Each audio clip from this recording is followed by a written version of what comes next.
لوگوں سے عزتیں تلاش کرتے ہو تو وہ کیا تمہیں عزت دیں گے؟ وہ تو کل اچھا کہتے ہیں، پرسوں برا کہنے لگ جاتے ہیں۔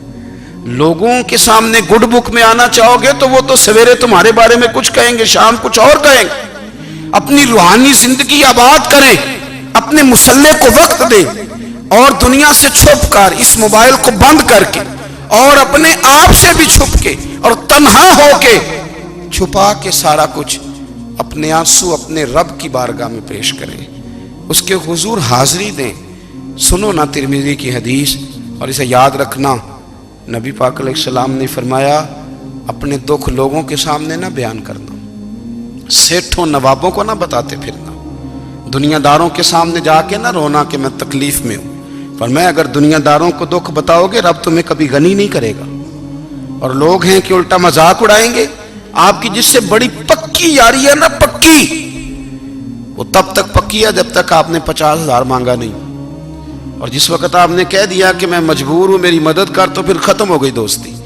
لوگوں کے تعلقات آپ کے ساتھ تب تک ہیں جب تک آپ ان سے کوئی ضرورت وابستہ نہیں کرتے۔ کریم محبوب فرمانے لگے بندوں کے سامنے دکھ نہ بیان کرنا، اللہ تجھے کبھی غنی نہیں کرے گا۔ تو اپنے دکھ اپنے رب کو بتا، تو دعائیں مانگ، تو اس کی بارگاہ میں حاضر ہو، تو اس کے حضور عرض کر۔ فرمایا اپنے دکھ اپنے رب کو بتا، وہ جلدی کرے یا دیر سے کرے تجھے ساری دنیا سے بے نیاز کر دے گا، تجھے کسی کا محتاج نہیں رہنے دے گا۔ اپنے مسلح کو، اپنی دعاؤں، ایک بزرگ فرماتے ہیں میں نے دعا مانگنے کا طریقہ اپنی بیوی سے سیکھا، دعا مانگنے کا طریقہ اپنی، سیکھنے والے تو اپنے بچوں سے بھی سیکھ لیتے ہیں، سیکھنے والے تو ہر ایک سے سیکھتے ہیں۔ وہ کہتے ہیں میں نے دعا مانگنے کا سلیقہ اپنی بیوی سے سیکھا ہے۔ حضرت وہ کس طرح؟ فرمانے لگے میری بیوی نے نا مجھے کوئی کام بتایا، کچھ پیسوں کی ضرورت کے لیے کہا، تو میں نے اسے کہا کہ بھئی ابھی میرے پاس نہیں ہے، کچھ دنوں میں آتے ہیں تو میں دے دوں گا۔ عورتوں کی عادت ہوتی ہے وہ بار بار یاد کراتی ہیں، 2-4 دنوں کے بعد پھر اس نے کہا حضرت وہ میں نے کہا تھا کچھ پیسے، میں نے اسے کہا کہ ابھی میرے پاس نہیں ہے، کچھ دنوں میں ملتے ہیں تو میں تمہیں دے دوں گا۔ اس نے کچھ دنوں کے بعد پھر کہا حضور وہ میں نے کچھ پیسے کہے تھے۔ فرماتے میں نے ڈانٹ دیا، میں نے کہا کہ کیا تو روز مجھے شرمندہ کرتی ہے، کہا نا میرے پاس نہیں ہے، ہوں گے تو دے دوں گا، تو روز یاد کراتی ہے۔ فرماتے ہیں اس نے پہلے تو میری ڈانٹ کو سہا، پھر میرے سخت جملوں نے اس کی آنکھوں میں آنسو پیدا کر دیے، پھر اس نے اپنے آنچل میں اپنے اس دکھ کو سمیٹا، اور پھر اس نے ایک جملہ کہا تو میں رو پڑا، اور مجھے اپنے رب سے مانگنے کا طریقہ آ گیا۔ مجھے کہنے لگی حضرت جی آپ نے ڈانٹ دیا میں نے سہ لیا، پر آپ ہی میرے شوہر ہیں، بتائیں نا آپ سے نہ کہوں تو میں کس سے جا کے کہوں۔ فرماتے ہیں میں رو پڑا، اور میں کھل کے رویا، اور میں تڑپ کے رویا، اور پھر میری سسکیاں بند گئیں۔ تو مجھے کہنے لگی آپ کو کیا ہوا؟ میں نے کہا مجھے بھی دعا مانگنی آ گئی ہے، جب میں اسے کہوں گا نا اللہ تو ہی میرا رب ہے، میں تجھ سے نہ کہوں تو میں کس سے جا کے کہوں؟ میں کیوں کسی بندے سے سوال کروں؟ میں کیوں کسی دنیا دار سے کہوں؟ میں تیرے بندوں کا، نیک بندوں کا وسیلہ لے کے، تیرے محبوب کی غلامی لے کے تیری بارگاہ میں آیا، تجھ سے نہ مانگوں تو کس سے مانگوں؟ سمجھ آ گئی ہے؟ جب میں اس رنگ میں مانگوں گا تو پھر رب میرے اوپر بڑا ہی فضل فرمائے گا، وہ میرے اوپر بڑی رحمت کرے گا، وہ میرے لیے آسانیاں کرے گا۔ عزیز دوستو، ہم اس طرح کرنے لگ گئے ہیں کہ ہم نے نا اپنے تعلقات پر اعتماد کرنا شروع کر دیا ہے۔ میرے تعلقات بہت ہیں، ہم نے اپنی دولت پر اعتماد کرنا شروع کر دیا ہے، میرے پاس دولت بہت ہے۔ ہم نے اپنے علم پر، اپنی شہرت پر اعتماد کرنا شروع کر دیا ہے کہ میرے پاس فلاں چیز بہت ہے۔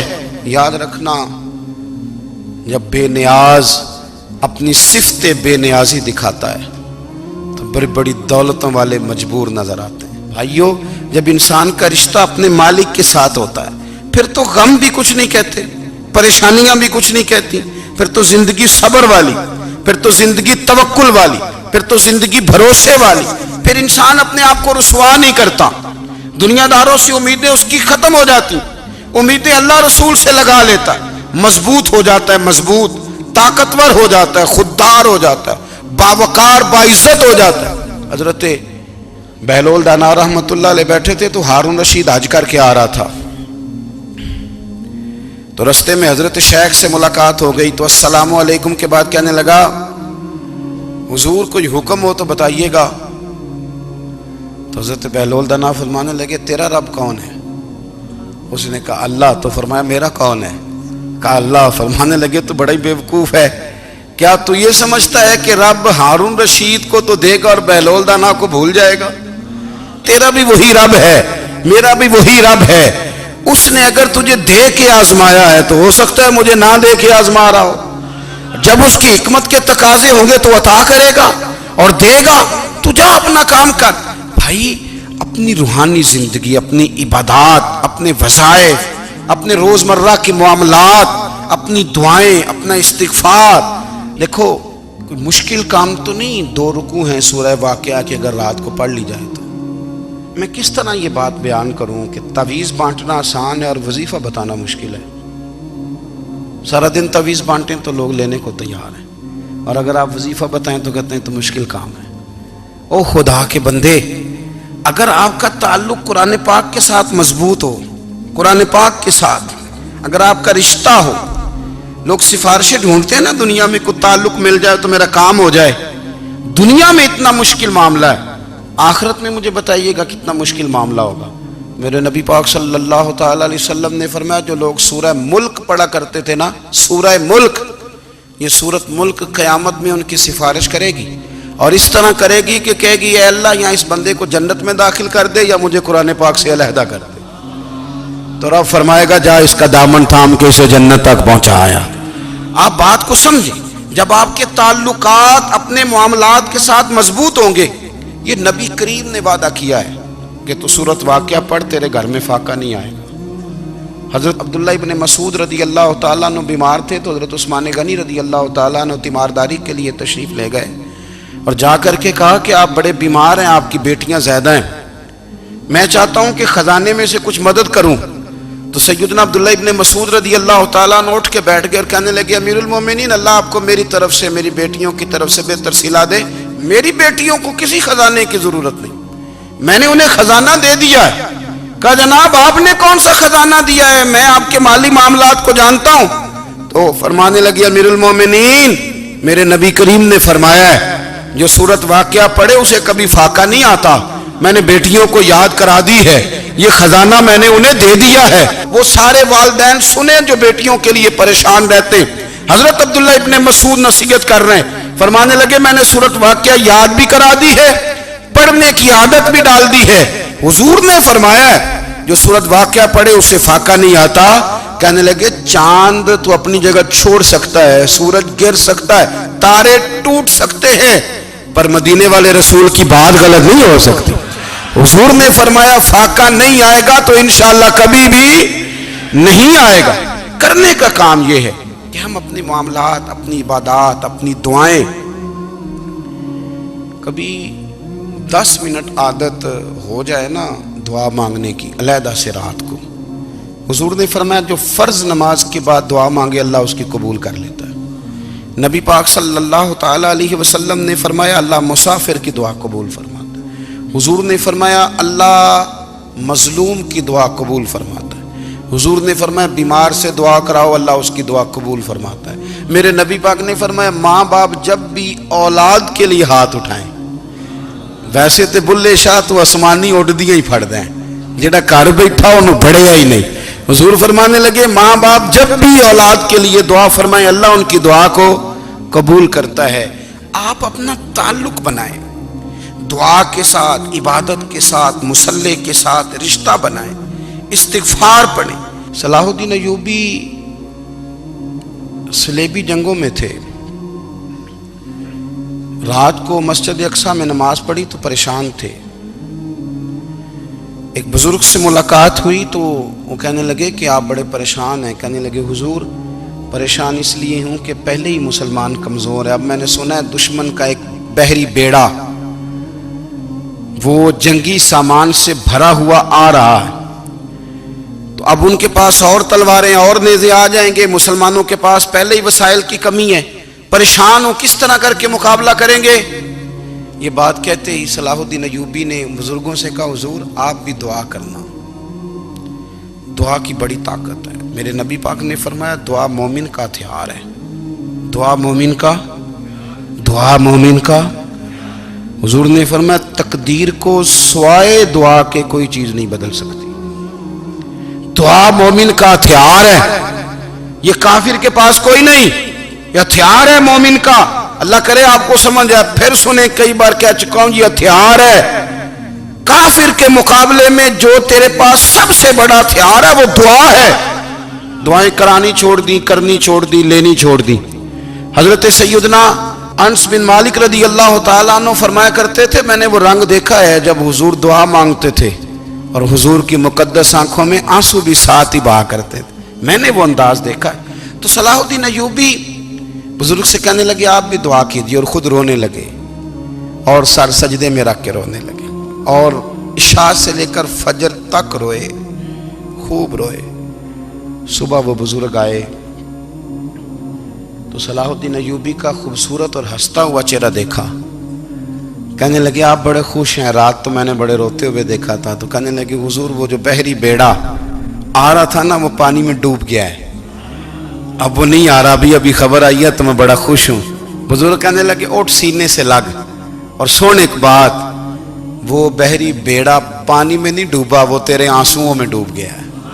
وہ جو تو رات رویا ہے نا رب کریم کی بارگاہ میں تو وہ ڈوب گیا ہے۔ حضرت عائشہ صدیقہ رضی اللہ تعالیٰ عنہ فرماتی ہیں ایک عورت تھی اور اسے نبی پاک صلی اللہ تعالیٰ علیہ وسلم نے نا وہ کلمہ پڑھ کے مسلمان ہوئی، مدینہ طیبہ آ گئی تو حضور نے مسجد نبوی شریف میں اس کے لیے مکان، ایک سادہ سا کمرہ ساتھ مسجد کے بنوا دیا، وہیں رہنے لگی۔ اکثر وہ سیدہ طیبہ کے پاس آتی تو حضرت عائشہ صدیقہ رضی اللہ تعالیٰ عنہ فرماتی ہیں وہ بڑی باتیں سناتی اور آخر میں کہتی وہ ہار والا دن بھی بڑا عجیب دن تھا اور میرے رب کی قدرتوں کا دن تھا، وہ بھی بڑا عجیب دن تھا۔ سیدہ عائشہ صدیقہ رضی اللہ تعالیٰ عنہ ایک دن فرمانے لگی کہ تو ہار والے دن کا بڑا ذکر کرتی ہے، وہ کیا دن تھا؟ تو خاتون کہنے لگی اماں جی وہ دن تھا جب میرے رب پر بھروسہ اور مضبوط ہو گیا، جس دن میرا اپنے رب پر توکل اور بڑھا، میرے ایمان میں یقین میں اور پختگی آئی۔ کہنے لگی میں ایک گھر کی کنیز تھی، نوکرانی تھی، اس گھر میں ایک بچی تھی جس کے پاس سونے چاندی ہیرے جواہرات کا ہار تھا۔ اس زمانے میں نا چمڑے کے اوپر لوگ ہیرے جواہرات لگاتے تھے، کئی دفعہ سرخ رنگ کے چمڑے پہ لگائے جاتے تھے، وہ بچی پہنتی تھی۔ تو کہتی ہیں وہ بچی کے اس نے اتار کے رکھا یا اس سے گرا وہ ہار تو چیل اسے اٹھا کے لے گئی گوشت سمجھ کے اور میرے سامنے اٹھا کے لے گئی۔ گھر والوں نے مجھ سے پوچھا، یہ بخاری میں موجود ہے، گھر والوں نے پوچھا مجھ سے کہ وہ ہار کہاں ہے تو میں نے کہا چیل اٹھا کے لے گئی۔ گھر میں کچھ چوری ہو جائے تو سب سے پہلا الزام کس پہ لگتا ہے؟ ملازمین پہ۔ کہتے انہوں نے مجھے بڑا مارا، بڑی تکلیف تھی، حتیٰ کہ میری شرمگاہ تک کی تلاشی، میری عزت اتنی خراب کی میں بتا نہیں سکتی۔ میں نے اپنی زندگی میں ایک واقعہ دیکھا، ایک امیر گھر میں چوری ہو گئی، ملازم کو اتنا مارا کہ وہ چارپائی پہ پڑ گیا، پولیس والوں سے اتنی مار پڑوائی گئی کہ وہ بیچارہ چارپائی پہ پڑ گیا، اور پھر وہ اتنا بیمار ہوا اور کچھ دنوں کے بعد پتہ چل گیا کہ چور تو اپنا بیٹا ہے ان کا، پھر اس کا انتقال ہو گیا۔ اب وہ سیٹھ صاحب اور گھر والے آ کے نا مرنے والے کے کان میں معافیاں مانگ رہے ہیں، کان میں۔ تو میں نے ان سے پھر کہا تھا کہ یہ تو اب چلا گیا ہے، تمہارا زور چلتا تھا نا تو تم نے قانون خریدا اور تم نے اسے جتنا ہو سکا تم نے اسے مار پڑوائی، تمہارے پاس جو عدالتیں تھیں تم نے وہاں کارروائی کی، اب ایک عدالت قیامت کے دن لگے گی۔ یہ کمزور تھا نا، کچھ کر نہیں سکا۔ میرے نبی پاک صلی اللہ علیہ وسلم نے فرمایا سن لو، اگر سینگ والی بکری نے بغیر سینگ والی بکری کو تکلیف دی ہوگی نا تو قیامت کے دن اسے بھی بدلہ دینا پڑے گا کہ تیرے پاس سینگ تھے اور تو نے اسے مارا تھا۔ وہ خاتون عرض کرتی ہے سیدہ عائشہ کی خدمت میں کہ مجھے بڑا مارا، مجھے تکلیف دی، میں کہہ رہی تھی کہ میرے سامنے چیل لے گئی ہے پر وہ نہیں مان رہے تھے، اماں جی انہوں نے مجھے بڑا مارا۔ حضرت عائشہ صدیقہ کہتی ہیں پھر کیا ہوا؟ کہنے لگی اماں جی جب کوئی میرا مددگار نہ رہا، مجھے تکلیف دے رہے تھے، رسوا کر رہے تھے، تو میں نے اپنے رب سے مدد چاہی، میرے رب کی طرف میں نے توجہ کی، میں نے کہا مالک اب تو ہی میرا مددگار ہے،